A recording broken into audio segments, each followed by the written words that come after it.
Are we doing this Oh again? no! Oh no! I'm sorry. I Oh no! I'm so sorry. I didn't think about it. We didn't discuss this. I'm sorry. we didn't, and I honestly forgot until we were rolling the intro, but we did it last week when we won, and we're doing it again this week because the word on the street is the Minnesota Vikings have upset the 49ers in a stunner. Welcome into the Skolcial Network.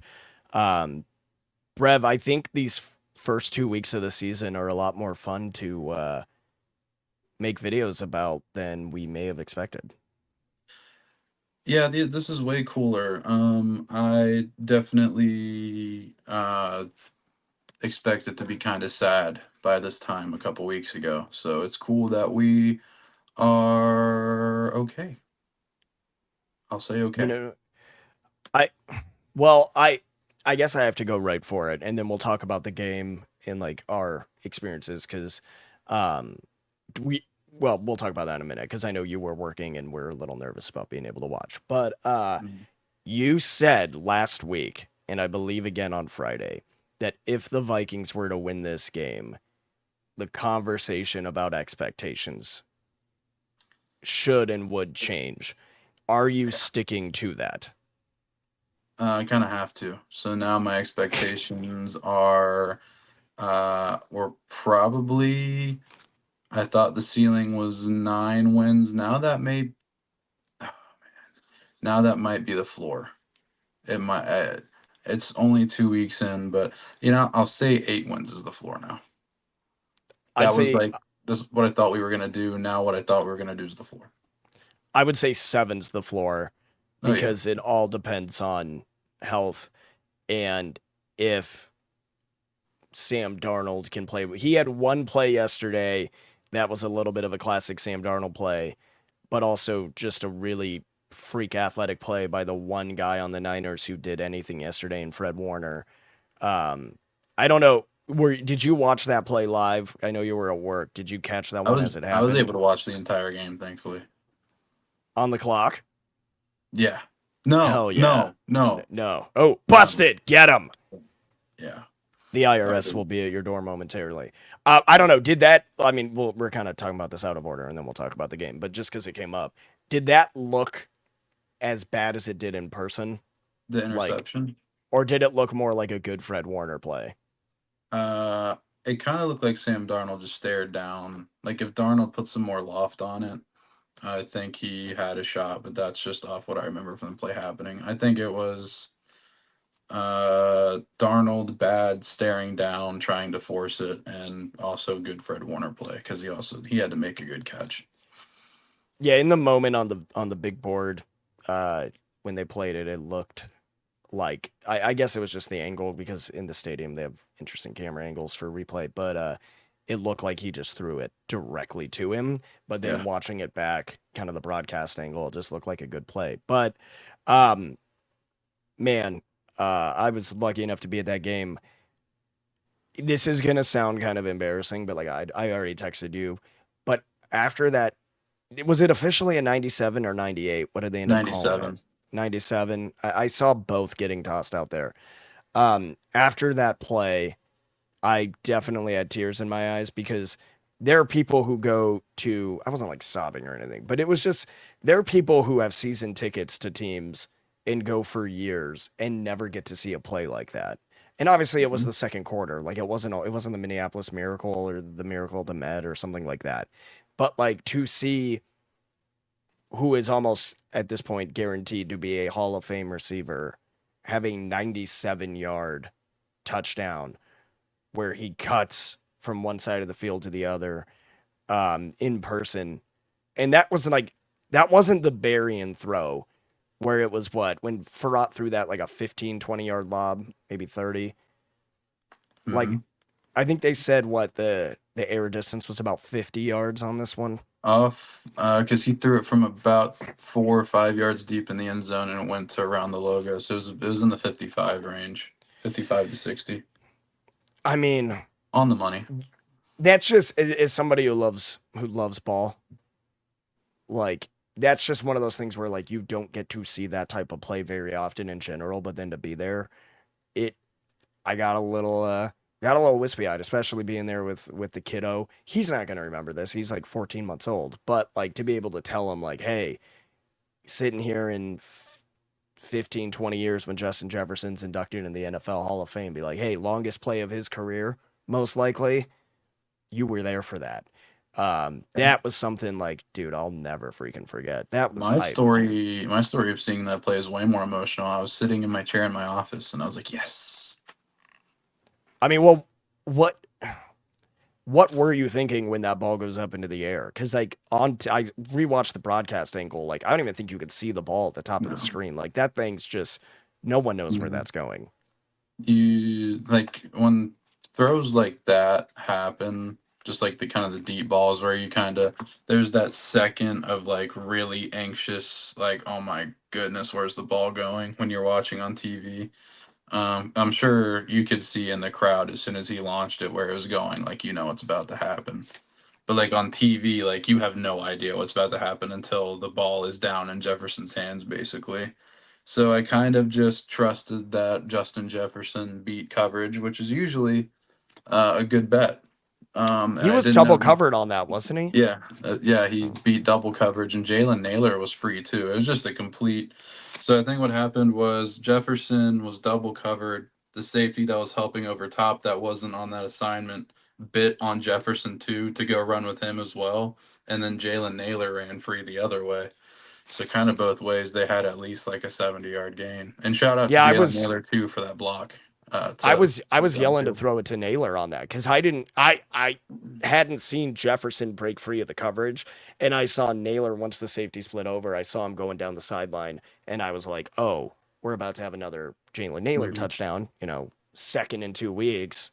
Strong foreshadowing. We did get that later, but let's talk about the real MVP of that play, the freaking ref. Oh my God, Who get him is on that guy? contract. I don't know. I love seeing refs that are really fast and then that aren't. Of course, it's a game of angles, so he's not actually backpedaling as fast as they're running. But I love seeing refs that look like they're backpedaling as fast as NFL players are running. It's awesome. Bro, that guy might unironically be a better safety than Lewis Seen. He might be a better running back than Alex Madison. Speaking of which, let's talk about the running game. Um, Big day as far as just clutch runs for Ty Chandler when it mattered most. Aaron Jones only had 32 yards. Um, Aaron, Ty Chandler averaged 8.2 yards a carry. That let's go to Aaron Jones real quick. That fumble, I was in the end zone when it happened. Have it looked like like those really over dramatized like 90s 3D movies where they'll just have an Hmm. effect fly at your face like for no Yep. reason. It looked like that when the ball came out. Um, and I really thought it was the tide had shifted. There was a ton of Yeah. Niner fans, especially on that sideline, kind of the corner where we were right You could behind see them. on TV, it was pretty concerning how red the crowd was. It happened last year with the Chiefs too. Yep. Um, and they were getting chants going uh, at a couple points, not early in the game, but towards the fourth quarter. They were a little louder than the Vikings fans were, which, as you could tell from my voice being what it is, I tried to make sure it didn't happen.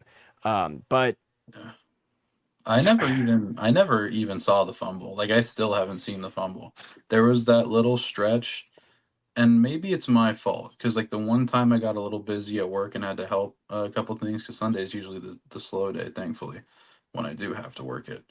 The one stretch that I had to like not really, I couldn't really be watching like a hawk was Justin Jefferson getting injured and then Aaron Jones fumbling.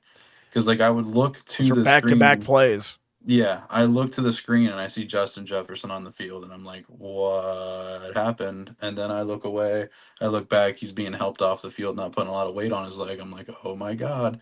And then I look away, and then I look back, and the 49ers have the ball. And I'm like, what's going on? Yeah, that's almost how it felt in person because everything happened so quickly. Yeah. Um, what? Yeah, that ball. I don't know exactly where he fumbled it. We thought he was going to be in for a touchdown or at least down at the 1 or 2. Yeah. So it looked like it was within the 5 yard line. It's so hard to tell. Like we were talking about pre-show, like the viewing experience at a game is so hard to be technical about because everything's happening so bang bang quickly. Um, but I will say one thing. I this sounds kind of lame, but I think it made a difference. Was as soon as the Vikings defense came out after that fumble, and the Niners are backed up into their red zone or their end zone. Um, the entire defensive front was getting the crowd up and moving, which, for them, they had every reason to be pissed off. And we've seen this in the past where maybe the offense didn't do what they needed to do. There was a turnover, and the defense kind of reluctantly went out and did their best, or sometimes maybe didn't even put in the best effort. But to see them immediately own the moment, and yeah, the Niners moved the ball down the field on that drive. I think they scored, if I'm not mistaken, on that drive. Or Uh, no, was that going into the half? no, this was towards I think the fourth No, quarter. you're right. They I'm pretty sure that was George Kittle scoring a touchdown. Yeah, I might be wrong, but they moved the ball down, but like the defense was embracing the moment. Um, giving up a couple touchdowns to the Niners. What, you gave up one in the second, one in the fourth quarter. Like this is the Mhm. Niners we're talking about. And one thing that stood out to me about Brock Purdy is like this kid really zips it in with accuracy. Yeah. And By you the know, way, the touchdown after there was a touchdown after the fumble was Jordan Mason that made it 20 that's to who it was. 14. Yeah. I was Yeah, my again, being there, everything's just scrambled. It was insane, but I know at that point, hey, gets a little scary. Um, and then you have probably what I would say, and I'm basing this largely off of legend and rumors of rumors because I haven't watched every game Sam Darnold has played, shockingly. I think up to this point, him leading the game tying drive to send the Vikings and Panthers into overtime is probably his best career drive. Yeah. I'd say what he ended up having to do is up there, even though they didn't get a touchdown out of it. But I think they picked up three third downs He threw three third down conversions. I believe two of them were third and eights. without Justin Jefferson, Jordan Addison, or TJ Hawkinson. And with Ty Chandler running back one. Hey, don't sleep on Ty Chandler. He was a massive part of what helped us win that game there Well, towards the yeah, end and but run it sounds block. way better for the narrative when you say that Ty Chandler is your running back one, not Aaron Jones. I, I'm an hey, expert in narrative pushing. You should know that. yeah, trade to three is done, by the way. Yes. I can. It was. It was. I don't know what But then happened. we changed our mind. We Yeah, decided we said no. we knew better. Yeah. Um, yeah, but I think since they ended up losing that game against the Vikings when he was in Carolina, I would almost say, from what limited grand scope of Sam Darnold pro knowledge I have, this is, even though it turned into a field goal, was probably the most impressive drive to be missing your top three weapons, top four if you count Aaron Jones not being in the game really at that point. Um, I don't know. What do you look at something like that and think maybe the Darnold thing isn't a fluke? Um. Yeah, I might credit. I don't want to take away credit from Darnold, but like the play design was really good. Like they were that throw to Naylor. Like I can't. That was just a really good throw. The other two, I remember one of them was just a good play design, good route by Brandon Powell, and then he gained more yards after. So, yeah, I mean, I don't think it's a fluke as long as both Darnold and Kevin O'Connell are cooking like they did on those drives. Yeah, and I think you bring up a good point because we've already seen it, and Chris Carter was on with Stephen A. Smith today. I don't know if you saw this, but Stephen A. was already looking for excuses not to credit the Vikings, especially Sam Darnold. Shockingly, he couldn't Hmm. be proven wrong. And he was, at the top of the show was talking about, was this an impressive win by the Vikings or a embarrassing loss by the Niners. And then you had Chris Carter on, and Chris is like, hey, you have to understand what they got going on in Minnesota. Kevin O'Connell's the real deal. And he goes, well, there you go. It's not Sam Darnold, it's Kevin O'Connell. And I think to your point, you can give both of them credit without taking away from the other. Yeah. And to the argument of the 49ers, like having a disappointing game, like, no, they kind of they just got beaten. Minnesota, like the 49ers, they were still, and I said this last night too, this was still the 49ers, even if McCaffrey wasn't there. They still had 400 total yards of offense. They still had Jordan Mason running for 100 yards. They still had Debo going for 8 for 110. They still had George Kittle going, I think, 7 to 76 in a touchdown. Brock Purdy completed, I think, 28 to 36 passes. He threw over 300 yards. So the comparison I made was kind of like this game was a blend of a Vikings team that has it figured out how to stay in the lead and finish a game. If you put that trait on the 2022 team, because the 2022 team, like the defense yesterday looked like really impressive, and they looked a lot better than they actually played because San Fran was kind of moving the ball at will. And Minnesota's made it tough sometimes, and they had big stops, kind of like the 2022 team did. But if this was the 2022 team that played yesterday, I think they either lose this game or the game is even closer than it was, which the game shouldn't have been this close as it was. I think I'm tracking. Good. I mean, here's the thing with like Flores' defense is there it's a chaos defense. It's not perfect every like there are going to be people open. You know what I mean? Like there are going to Yeah. be areas where you don't pay a ton of attention and you take the risk, but for the most part that gamble's worked out.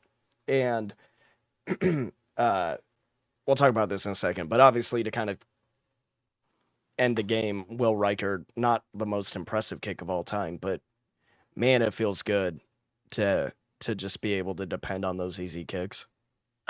I didn't feel stressed. It was weird because I mean, as a Vikings fan, I expect to be hurt by a kicker, but like I have I haven't been let down by Reichard yet, so I trust him. I don't know. I can't believe I'm saying. Yeah, will the thrill coming, baby. That is Will that do man, coming. Will dude. Him do throwing that in coming. that TikTok, we got to get that on a shirt. I think the Yeah, Vikings just need to print that screenshot of his face on a shirt. I would yeah. 100% buy that. Will Um, do coming. what are the implications starting 2-0? It's the Giants. Well, the Niners had a bad game. Like whatever excuses people want to make. Obviously, I think Kevin O'Connell's starting to get the credit he deserves. What does this change, if anything, about your opinion on Kwesi? Or what should it change for people about their opinion? Man, that's a really good question. I don't know how much it changes opinions on Kwesi yet, because we have to see further success past week 2. Um, I, I don't know. I mean, I'm in line now with the vision that Kwesi and Kevin have set out. I don't know how much my opinion on Kwesi changes because I don't know. Like I'm not an NFL GM. Like I am ecstatic that we walked out of the first round with McCarthy and Dallas Turner. And again, a lot of the opinion on Kwesi is going to ride on JJ McCarthy, but we're not going to get that for at least a year. But Kwesi signings are making big impacts on the game. So you can't take that away from him. But at the same time, it's like, yeah, they should. Aaron Jones should be good. Andrew Van Ginkel should be good, which shout out Andrew Van Ginkel. He's been making impact on the game like crazy.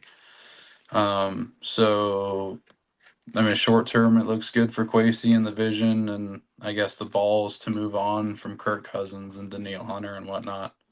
But they have to keep that going into the long term, and it makes you think. If you're moving on from Kirk and Daniil and whatnot, and there's this obvious point of which you're resetting, say that Kirk would have stayed here, stayed home, and the Vikings go 9-8 or 10-7, what's the difference between that and signing Sam Darnold, building for the future, and still going 9-8, 10-7? Exactly. So I think I'm all in on it. I had questions about Quasey for sure. I still kind of do have questions on Quasey, but this year so far, I can't fault anything yet other than draft value chart nerds saying what they will, and money talks, and we are moneyballing right now. 100%. Couple things is, and you and I have been on the train that it's not about finding an equal replacement for Kirk right away. And it's not about finding an equal replacement for Daniil, who, for their position, Daniil is a far more elite talent than Kirk ever has been at Which, a QB. funny for us, not for us finding an immediate replacement to just like perfect replacement for Kirk, yet his team does it that he signed with Michael Penix Haha. team. Huh. But I mean, not to compare those two as far as like the value they bring per their position. Like Kirk's a good quarterback, or at least he was. We'll see if he's healthy for real or not tonight, I guess. But like Daniil is an elite pass rusher, but it wasn't about replacing him straight up for cheap. It was using that money to build a better defense. And up to this point, unless two or three of these guys get hurt, when you add in Van Ginkel, Gernard, and especially Cashman having a huge hometown debut yesterday, and then you get more of the like heir apparent in Dallas Turner, who I think relatively had a fairly quiet game yesterday. I think one or two tackles, nothing crazy, and then obviously got hurt. Um, like it is a better situation, and that's why I have faith. Like even if this team doesn't win a ton of games, this is the like building block year where we're going into next year with a ton of cap space.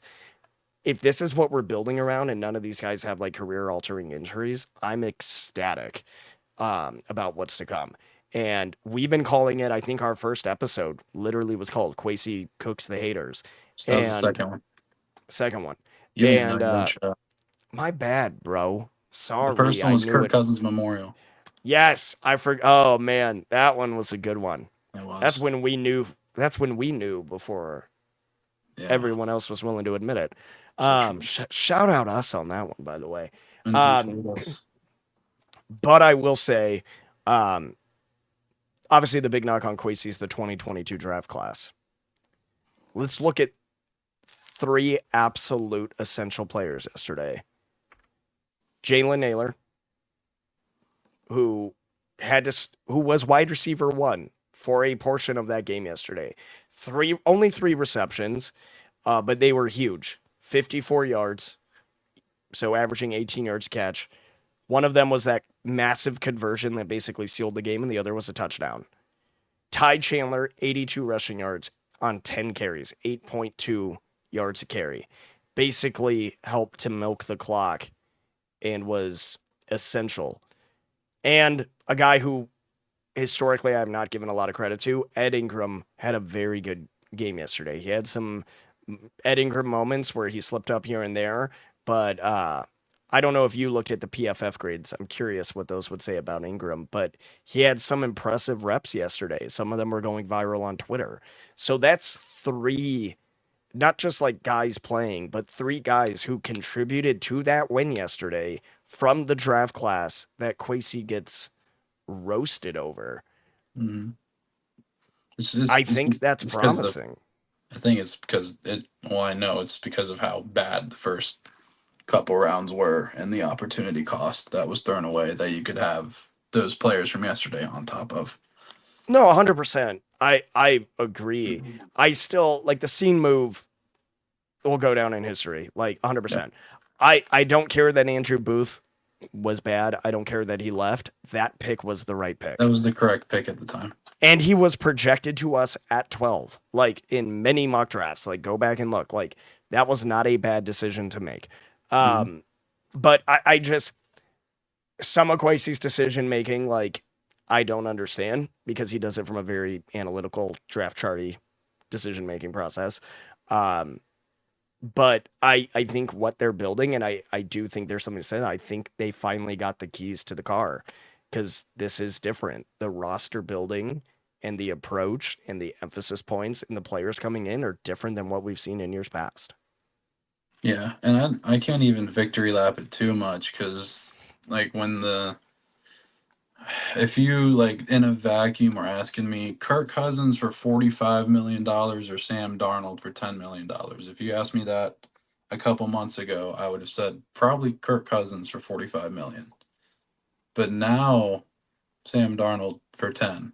And that's not just because Kirk looked iffy last night or last week, and he will probably look iffy here in 5 minutes. But if the Vikings are winning games and Sam Darnold is like actually kind of putting up Kirk Cousins esque numbers, not like the Cousins ceiling games where he has like 350, 400 375. yards. Yeah, but Yeah.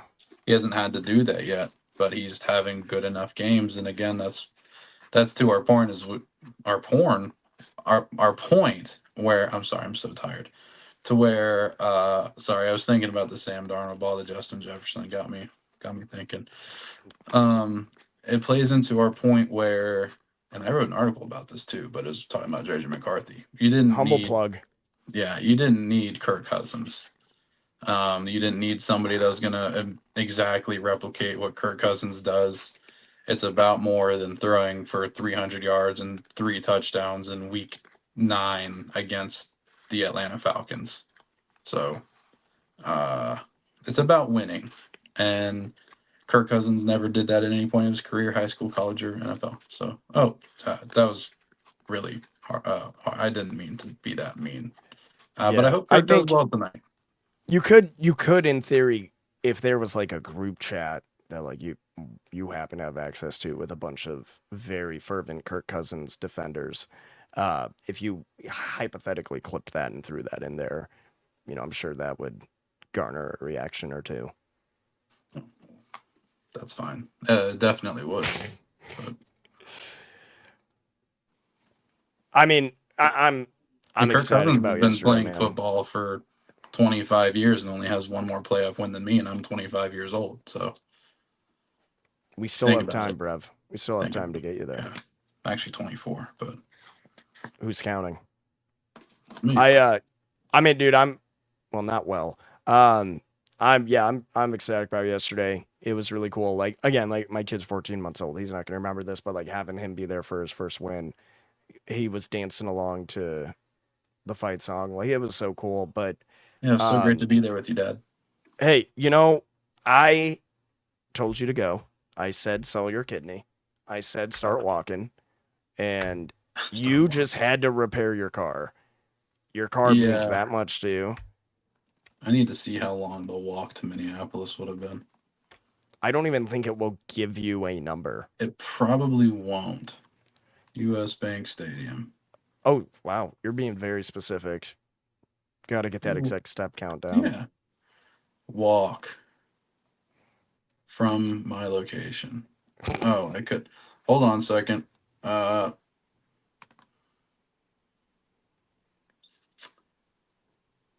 390 hours.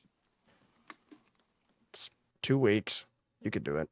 Yeah, Actually, it's a 1,066 week and a miles. half. Go for it. Make it Oh, happen. that half a week really opened up my Your consideration of schedule. doing this. Yeah. Yeah, And then you just got to walk back. So about 3.5 weeks, you'll be good. yeah. Got just about enough vacation time. Um, Going into next week, I don't know about you. I'm not like too. If Jefferson's not ready to go, I'm not super optimistic. But at the same time, I'm gonna be honest. Like I don't care. Like I want to win. Don't get me wrong. But like I always said, our path to the playoffs comes with an upset over the Niners or Texans. We already did one of those things.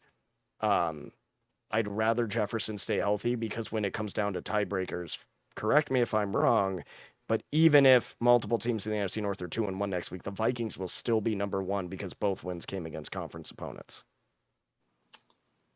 Uh, Unless anybody Yeah, has a divisional game next week, which I could be a possibility. Because thinking of our it only loss would have been an AFC team. on the surface level, I think you're right. Because yeah, Detroit plays Arizona. Yeah, I don't think there's a way we cannot be in first place next week.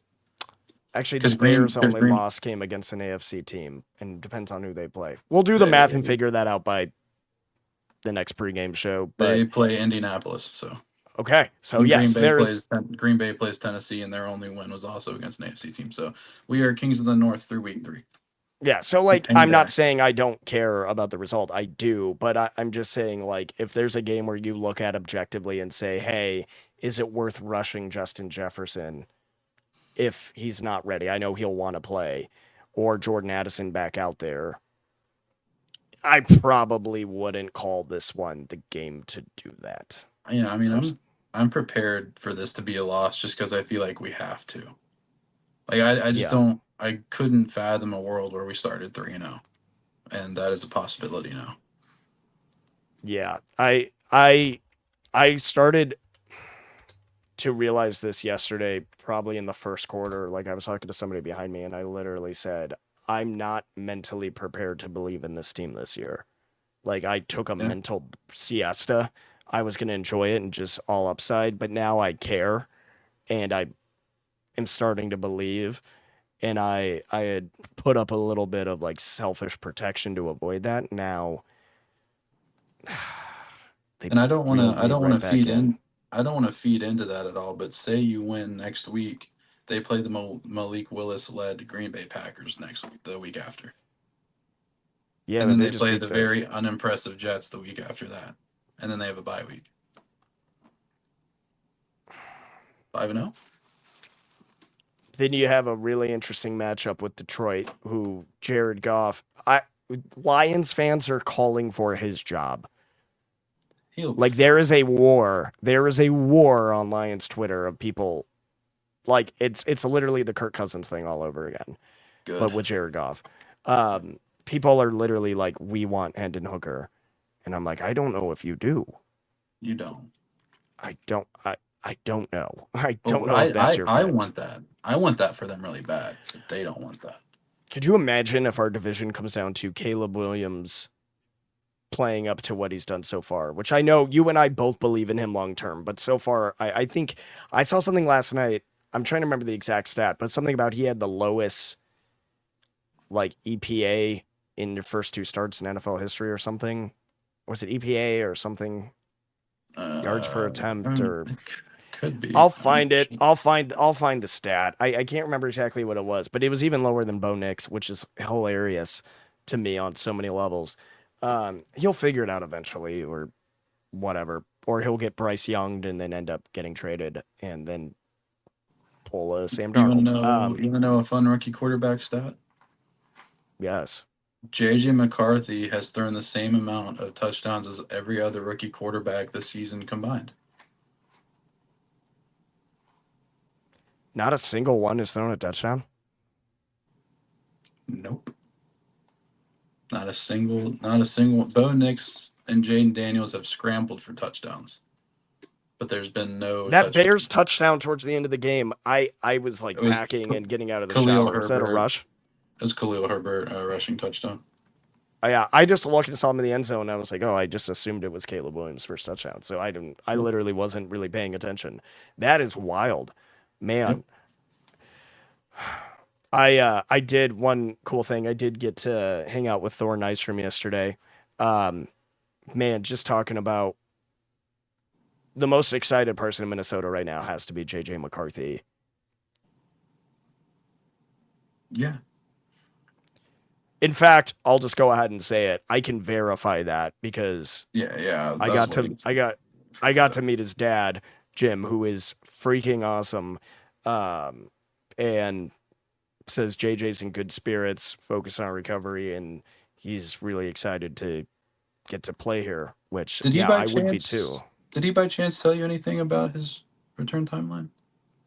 No, he No. did not. Oh, And if okay. he did, I would not No. be No. saying No. anything. No. No. I don't think we can do it. I don't think you can do it. Or I mean, you could maybe. The return timeline, there's no return timeline. The No, return okay. timeline is he's back next year. You know what I'm talking about. He's still Oh, in he the brace. still shouldn't do it. Yeah, he still shouldn't do it. Okay. All right. He's recovering well. Things are good. Uh-huh. Okay. That's that. None of it matters right now. That's He's that. recovering well. That's But that. that's all that matters. He's excited. He I mean, he's clearly excited. He's posting every single Vikings highlight possible on his Instagram story. That's that. That's that. Fact or fiction. That's that. Fact or fiction? Fact or fiction? Fact. The Detroit Lions need to get rid of Jared Goff. I really hope they just paid him all that money to be awful. That would be awesome. I've said from the beginning I would be terrified of them if they didn't have Jared Goff with that contract, because now they literally poison pilled themselves on the ability to retain the amount of talent they have long term. Huh. They extended a quarterback that doesn't really raise the ceiling that much and have potentially handicapped themselves for the future and may I've never not be heard of able to that. retain all their talent. But no, it's okay. They made the NFC Hmm. Championship game last year, so like they're guaranteed to Oh, do that again. oh, that's right.